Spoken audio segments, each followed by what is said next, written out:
Welcome back to the Blue Collar Bible Guy podcast. My name is Mike, and I'm the Blue Collar Bible Guy. And today we're reading Genesis chapters 19 through 21 as we work our way through the entire Bible in 2026. So grab your Bible, stay with me, and let's get into today's reading. Genesis 19 through 21 isn't super light reading. As an overview, Genesis 19, we see God judging Sodom, Lot's rescued, and we see that the consequences of his compromise are pretty severe. Genesis 20, Abraham fails again, lying about Sarah, yet God protects his promise anyway. In Genesis 20, Isaac is born. God keeps his word exactly as he said he would. These chapters show us something important.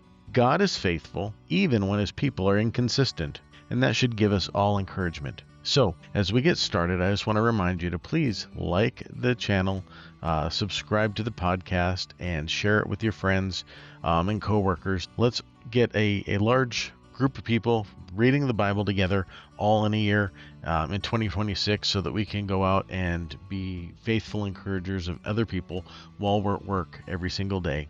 So let's get started. The key verse in Genesis 19 I want to look at is verse 17, where it says, "Escape for thy life, look not behind thee." There are moments when obedience has to be immediate and complete. Partial obedience in moments like these costs everything.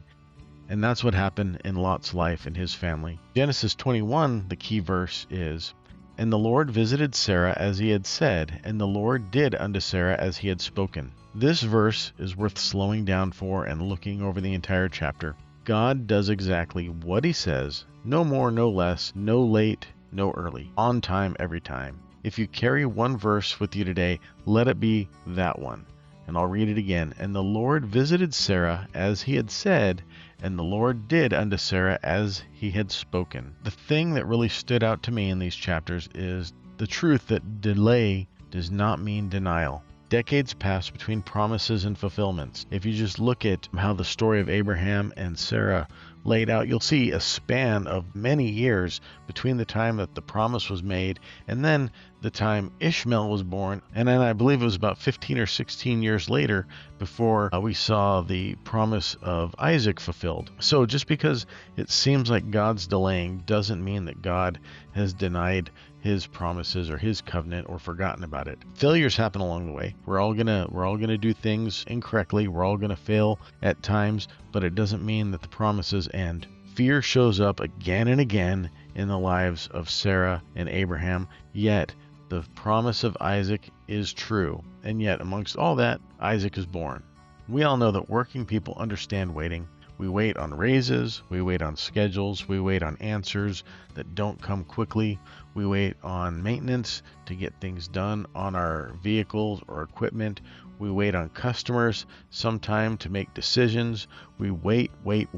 These chapters remind us that God's promises, they're not fragile and they don't fall apart because of our weakness. That doesn't excuse sin, but it does magnify his grace. So even though we're going to sin and fail, we're going to see God's grace come through time and time again. And it may feel like we're waiting and nothing's going to happen, but we need to trust in God's promises, knowing that he is always going to fulfill it. Lot's story is a warning to us. Abraham's story is a comfort. We see in these stories that compromise slowly erodes your footing. Fear can repeat itself if it's never confronted. Faithfulness over time still matters even when you stumble. Now here's the key. God is building something bigger than a single moment. And that includes you and in your life. God's always building, and the thing that he's building is going to be much bigger than whatever's happening in the single moments of your life where you feel weak, where you feel tired, where you're struggling. Just know that it's all part of an overall plan that God's building on. Reading your Bible daily may feel repetitive or ordinary, but so does showing up to work. When you look back and see what's become of your career, when you look back and see the things you've accomplished, and you realize that repetitive, ordinary stuff really does matter. To some, today's reading was pretty heavy, but don't check out. If it encouraged you, don't rush past it. Keep on reading. What stood out in Genesis 19 through 21 for you? Was there a verse that stuck with you? Please leave a comment or email me at bluecollarbibleguy@gmail.com. Remember, stay in the Word, stay faithful. Small obedience done daily builds a strong faith over time. And I'll see you tomorrow.